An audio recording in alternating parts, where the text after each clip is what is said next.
Үлкен экранға жол тартатын мультфильмдер көркемдік тұрғыдан да, психологиялық тұрғыдан да баланың санасына кері әсер етеді екен.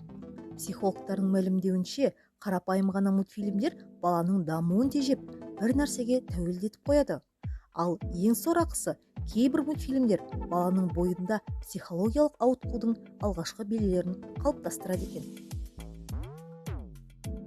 Психологтардың айтуынша, ата-аналар балалардың сүйікті мультфильмдерін бір мезгіл өзі қарап, ой елігінен өткізуі тиіс. Баланың психологиясына жақсы әсер ету үшін қандай мультфильм көрсету керек?